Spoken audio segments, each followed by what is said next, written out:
Fundraising in challenging times. Hi, I'm Bill Stanczykiewicz. This is the first day from the Fundraising School, and I'm joined today by Dr. Amir Pasic, our Dean at the Indiana University Lilly Family School of Philanthropy, in which resides the Fundraising School. And Dr. Pasic is the author of Chapter 7 of Achieving Excellence in Fundraising, edition number 5, which was published in 2022, Fundraising in Challenging Times. And Dean Pasic, thanks so much for being back with us on the Fundraising School's podcast. And early on, right away in this chapter, you make the point that we're always fundraising in challenging times, that challenging times are never too far away from fundraising practice. Can you help our audience understand that, please?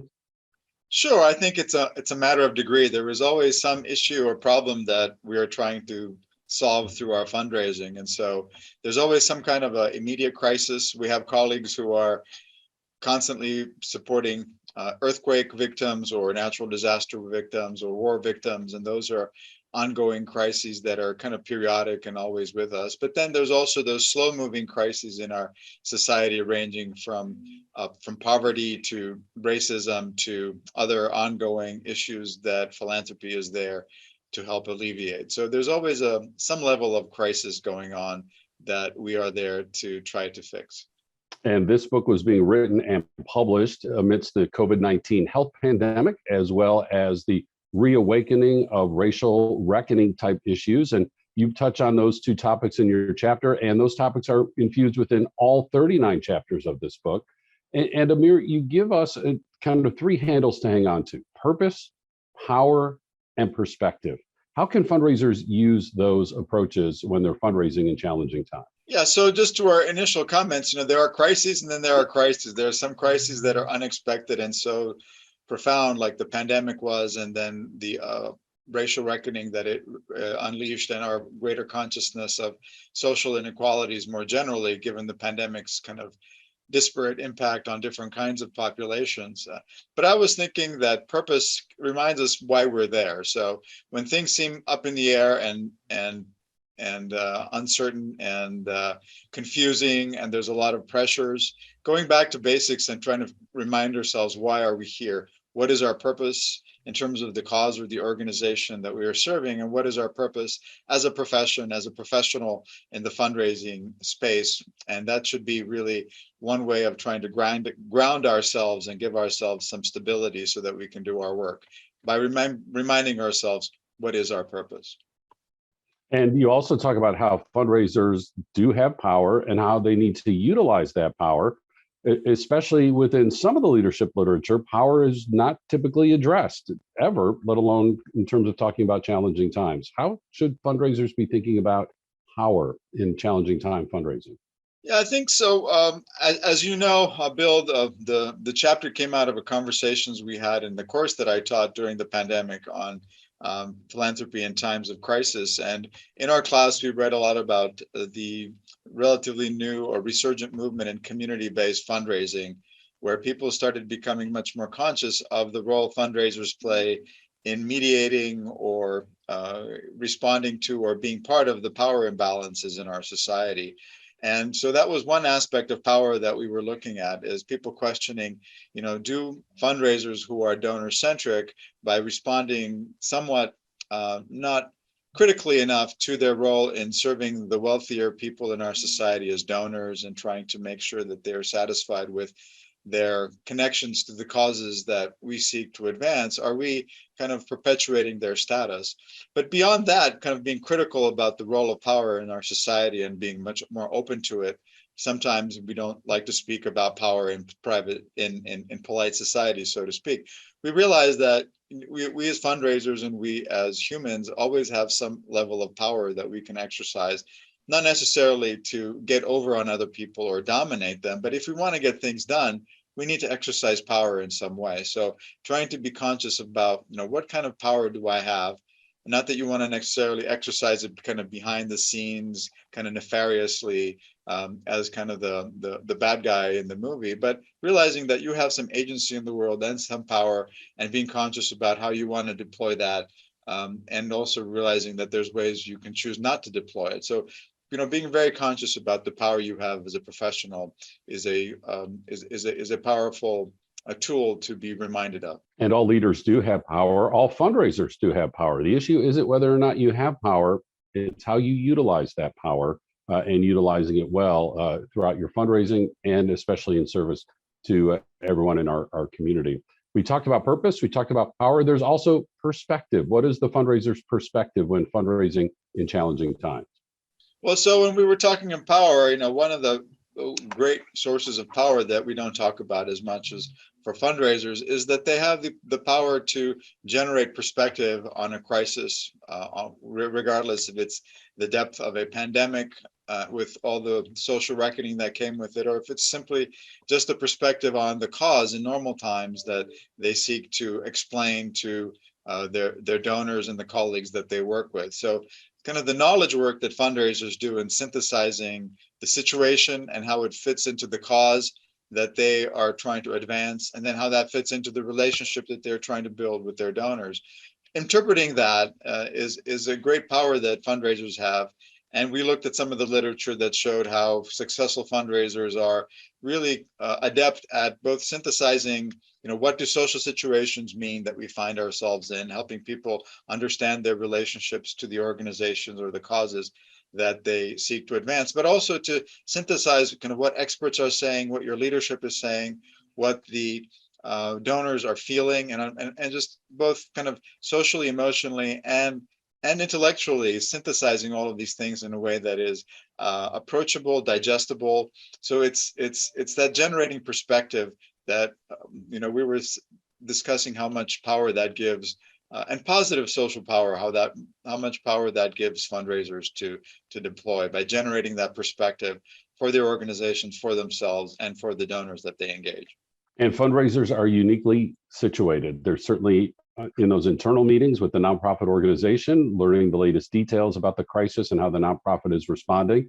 And they're often the most forward-facing, public engaging of the team members of the nonprofit organization. Not solely, but playing a large role there that can help the community understand what's happening with the crisis, how we can all work together, and how the nonprofit itself is responding. And Dean Pasic, it's very interesting when the crisis hits, whether that crisis is local, national, around the world, it can be easy to just kind of circle the wagons, be concerned, fearful, and anxious, certainly for our own lives and our own households, but then also about our nonprofit organization. Interestingly, you point out there's somewhat of this paradox that actually when a crisis happens, people often draw together in stronger community, and that can help fundraising. Can you unpack that for us, please? Sure. I think, there is that human instinct to try to, avoid making decisions because there's just so much confusion happening. Let's just hunker down and see what, the expert will say tomorrow or the day after or next week. But, that's a mistake probably, because you as a leader or somebody supporting the leader of an organization really need to respond and move with some urgency. And the way to do that is to be open and realize that mistakes will be made and that there's a lot of reinterpretation that's going to happen on the fly, so that, yesterday's strategic plan and the guidances that we said would guide us for the 5 years to come may not be something that we can hold on to and say we're going to keep doing this. We just have to be open, engage our community in ongoing communications, asking everybody to contribute in terms of what they know is going on and give suggestions. So it leads to kind of an opening if we're responding, I think, properly to the situation. And that creates kind of a thicker, more meaningful community in the workplace and with your donors, rather than expecting kind of the traditional sources of authority to be the first and final pronouncement on what's going on in the world. So it does kind of create this community of understanding, this community perspective, the leader realizing that they don't have all the answers, but that they are a locus where a lot of these different perspectives will come together. And so the leader has the responsibility to synthesize that, to send it back out again, and to be open with the community. So I do agree with you. It does create the opportunity for strengthening community. And we saw, during different parts of the pandemic, people talking about how we're in this together in different ways of coming together to respond to a collective crisis. One of the primary calls we were receiving early in 2020 was, should I still fundraise? The advice was yes. And of course, in 2020, Giving USA revealed there was a record amount of charitable giving, even after adjusting for inflation. And of course, the 7 and 8 figure gifts get all the headlines. But when the hurricane hits a town, when a fire hits a region of a state, when there's a flood, somewhere in the United States or around the world, Amir, community is also manifested in the way people are grabbing those phones and sending in that $10 donation, that $100 donation. And there's a huge volume of those that results, along with those 7 and 8 figure gifts, that result in those large fundraising totals that we hear. And Amir, it's just another way that fundraisers can not just be, concerned as they should be during a time of crisis, but also see fundraising possibilities. Absolutely. And I think, to your point about people helping each other out, we saw that, along with these smaller gifts that people were making to support their communities, we saw an upsurge in mutual aid, people helping their neighbors, people delivering food for their neighbors who were more elderly and more vulnerable to the virus. So we did see a resurgence of, and now a greater consciousness of, this kind of mutual aid, mutual support that may come with small dollars, but it may just come with kind of non-financial communal helping behavior. Which is that broader understanding of philanthropy that we teach at the Indiana University School of Philanthropy. Dr. Amir Pasic also serves on the ethics committee of the Association of Fundraising Professionals. And Amir, I know when you teach us about fundraising in challenging times, you also want to make sure we're aware of the ethical implications of that particular season. What do fundraisers need to know?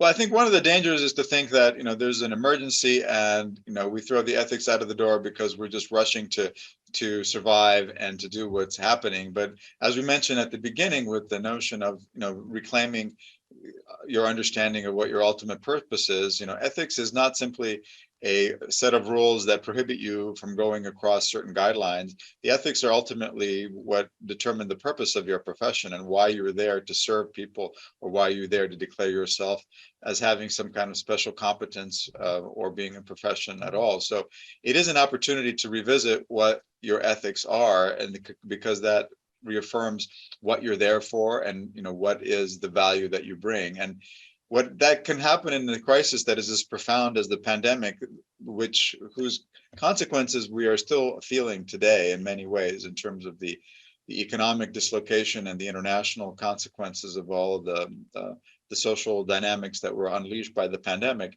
It leads us to question, are our ethics continue to be relevant for what we're doing? And so the ethics committee, is looking at, do the ethics adequately reflect our general concern with social inequality, some of those power relationships that we were talking about at the beginning? How do we deal with the reality that there are people who are, quite powerful and wealthy, whose donations that we need, and yet our service is ultimately to the populations that are in some kind of a crisis that we serve? And so how do we square that circle and be more conscious about making sure that those principles that we articulate and publish on the website that represents a key aspect of our profession, how do we make sure that those are currently relevant and do reflect what we have learned about ourselves and our profession, given this 100-year crisis that we have just gone through? And certainly when a crisis ends, when that's over, we plan, let's try to prepare should that ever happen again.